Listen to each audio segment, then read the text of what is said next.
নবম দশম শ্রেণীর রসায়ন ক্লাসে তোমাদের সবাইকে স্বাগত। আজকের এই ক্লাসে আমরা তোমাদের অধ্যায় নাম্বার 2 এর 2.4 মানে পরিচ্ছেদ নিঃসরণ, এই নিঃসরণ সম্পর্কে ডিটেইলিং এর কথা বলবো। সবার আগে একটা ইম্পর্টেন্ট প্রশ্ন হলো নিঃসরণ কাকে বলে। এই প্রশ্নটা কিন্তু প্রচুর পরিমাণে বোর্ডে এসেছে।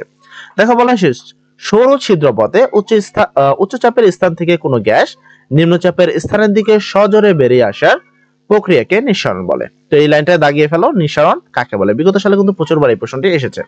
যেমন তোমরা একটা সেন্টের বোতল ইউজ বিভিন্ন ধরনের সেন্ট তোমরা বা স্প্রে ইউজ করে থাকো, যে স্প্রের যে বোতলটা রয়েছে সেই বোতলের উপরে কিন্তু একটি তোমার ছোট্ট একটি ছিদ্র থাকে। যখন আমরা উপরে ক্লিক করি তখন দেখা যাচ্ছে এই ছিদ্র পথ দিয়ে এইটা কি হয়, আমাদের বডিতে সম্পূর্ণভাবে ছড়িয়ে পড়ে। তো দেখো সেটা কিন্তু একটি সরু ছিদ্র পথ থেকে এই গ্যাসগুলো কি বের হচ্ছে, তাহলে সেটাও একটি নিঃসরণ প্রক্রিয়া। আবার তোমরা ধরতে পারো যে একটা কাঁঠালের যেই ত্বক রয়েছে সেই ত্বক থেকে কিন্তু গন্ধ ছড়িয়ে পড়ে আমাদের রুমে, বা আমরা পাকা কাঁঠাল কিন্তু গন্ধ দেখি। তাই যে ত্বক ছিদ্র করে যে গন্ধটা বেরোচ্ছে এটাও কিন্তু একটি নিঃসরণের বিষয়, ঠিক আছে। এরকম দেখবা হাজার হাজার বিষয় রয়েছে যেগুলোকে নিঃসরণের আওতাভুক্ত পড়ে। এখানে দেখো একটা উদাহরণ বলেছে, একটা বেলুনকে ফু দিয়ে ফোলাও। তো একটা বেলুনকে তোমরা চাইলে প্র্যাকটিক্যালি ফোলাতে পারো।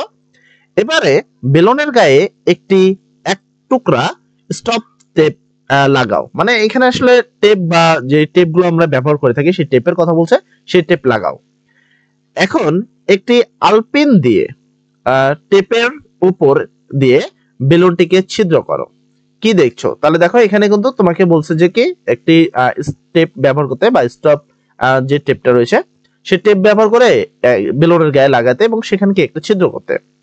বেলুনের ভিতরের সমস্ত বাতাস ছিদ্রপথ দিয়ে সজোরে বেরিয়ে গিয়ে বেলুনটি চুপসে গেছে। মানে দেখো বেলুনটা কিন্তু ফুটে যায়নি, ফুটে না গিয়ে কি বেলুনে যেখানে তুমি ফুটা করেছো সেই জায়গাতে কি হচ্ছে, আস্তে আস্তে তোমার গ্যাসগুলো ভিতরে থেকে বেরিয়ে যাচ্ছে। স্টপ স্টেপ না লাগিয়ে বেলুনটিকে ফুটা করার চেষ্টা করলে সেটি সশব্দে ফেটে যাবে। মানে যদি তুমি টেপ না লাগিয়ে যদি সজোরে ফুটা করো দেখবে এটা ফুটে যাচ্ছে ধপাস করে। তো আসলে এই বিষয়টা তোমাকে কিন্তু বুঝতে হবে। কিন্তু যদি টেপ লাগিয়ে ফুটা করো তাহলে কি সজোরে সেই ছিদ্র পথ দিয়ে তোমার কি হচ্ছে, এই বেলুনের গ্যাসগুলো বেড়ে যাচ্ছে। এই বিষয়টা হলো নিঃসরণ। বেলুনের ভিতরের বাতাসের চাপ বেশি ছিল এবং বেলুনের বাইরের বাতাসের চাপ কম ছিল। তাই উচ্চ চাপের প্রভাবে ছিদ্রপথ পাওয়ার সাথে সাথে বেলুনের বাতাস নিম্নচাপের স্থানের দিকে ধাবিত হয়েছে। এটি মূলত নিঃসরণ। অর্থাৎ সৌর ছিদ্রপথে কোনো গ্যাসের অণুসমূহ উচ্চচাপের স্থান থেকে নিম্নচাপের স্থানের দিকে সজোরে বেরিয়ে আসার প্রক্রিয়াকে নিঃসরণ বলে। তুমি চাইলে উপরের এই লাইনটাও নিতে পারো, আবার চাইলে তুমি এই লাইনটাও নিতে পারো। দুইটা কিন্তু একই কথাই বলা হয়েছে, নিঃসরণ কাকে বলে। তাপ প্রদান করলে ব্যাপনের মতোই নিঃসরণের হারও বৃদ্ধি পায়। তাহলে এখানে দেখো তাপ প্রদান করলে ব্যাপন ও নিঃসরণ বৃদ্ধি পায়। এটা কিন্তু একটা ইম্পর্টেন্ট লাইন, যে তাপ প্রদান করলে বা তাপ বাড়ালে ব্যাপন ও নিঃসরণ হার বৃদ্ধি পায়। আরো একটি কিন্তু প্রক্রিয়া রয়েছে, যার ভর বেশি, ঠিক আছে, তার ব্যাপন হার কিন্তু কম, এবং যার ভর কম তার ব্যাপন হার বেশি। তার মানে ভর কমতে থাকলে ব্যাপন ও নিঃসরণ হারের কি বাড়তে থাকে। এই বিষয়টা নিবা। এখানে দেখো একটা গ্যাসের নাম দেখা যাচ্ছে সিএনজি। এটা খুব ভালো করে পড়বা। এইটা কিন্তু প্রশ্ন আসে যে সিএনজি এর পূর্ণরূপ কি। তাহলে সিএনজি এর পূর্ণরূপ কি? Compressed natural gas. এটা খুব ভালো করে পড়ে নিবা, ঠিক আছে। এই বিষয়টা কিন্তু বিগত সালে প্রচুরবার প্রশ্ন এসেছে এবং তোমরা অর্ধবার্ষিক পরীক্ষাতে পাওয়ার খুব বেশি চান্স রয়েছে। আমরা যানবাহনের জ্বালানি হিসাবে সিএনজি গ্যাস ব্যবহার করি। সিএনজি এর পূর্ণরূপ হলো কমপ্রেসড ন্যাচারাল গ্যাস। এটি মূলত উচ্চ চাপের সংকুচিত মিথেন গ্যাস। তাহলে কি সিএনজি গ্যাসের মূল উপাদান কি? Methane gas. কথাটা মনে রাখবা, সিএনজি গ্যাসের প্রধান উপাদান বা মূল উপাদান হলো মিথেন গ্যাস।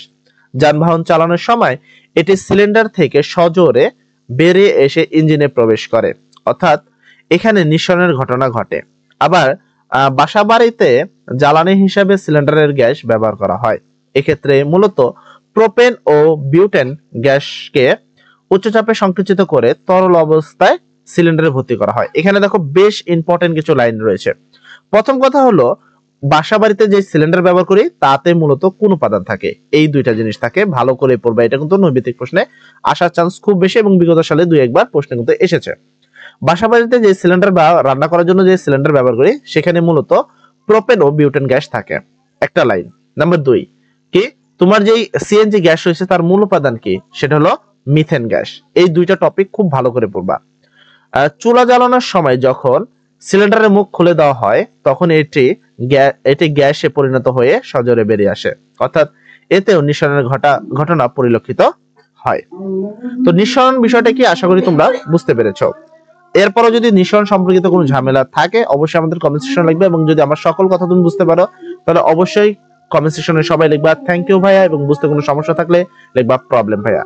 তো আমরা মূলত এখন প্রথমে আমরা যে অধ্যায়বার্ষিক যে তোমাদের সিলেবাস রয়েছে সেই সিলেবাস অনুসারে সকল ক্লাসগুলো আগে করে নিব, তারপরে এই ক্লাসের উপরে বিগত সালের প্রশ্নগুলো আমরা অ্যানালাইসিস করব এবং সেই প্রশ্ন সমাধানগুলো দিব তোমাদেরকে অর্ধবার্ষিক পরীক্ষার মূল হিসাবে। ঠিক আছে, একটা কথা হলো তোমাকে এখানে যেমন পড়তে হবে, কোন বিষয়গুলো পড়তে হবে এটা যেমন জানা দরকার, কোন বিষয়গুলো পড়তে হবে না সেটাও তোমার কিন্তু জানা দরকার আছে।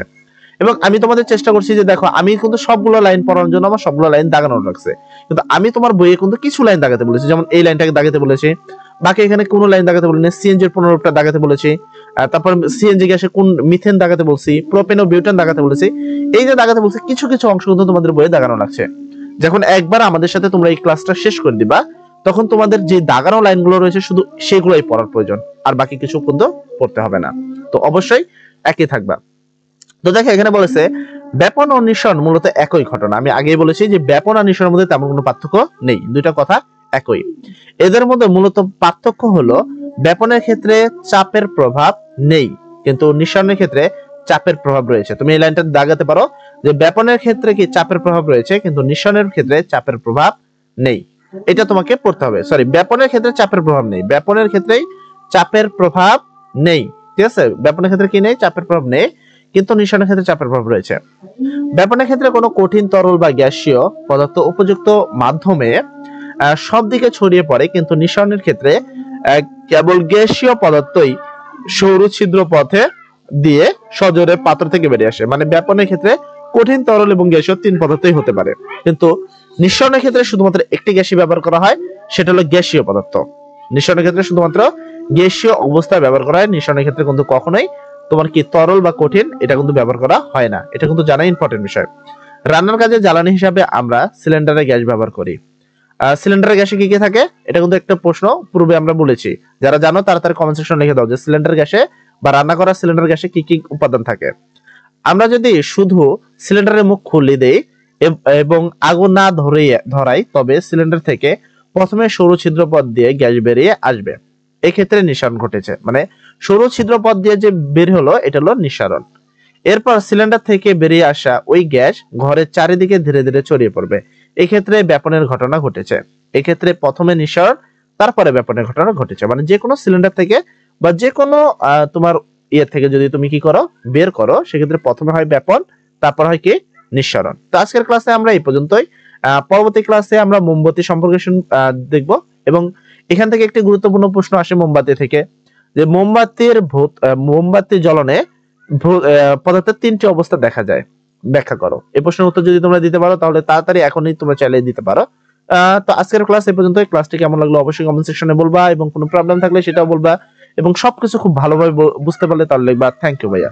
সবার উপরে কথা সবাই ভালো থাকো, সবার জন্য দোয়া করি। আসসালামু আলাইকুম।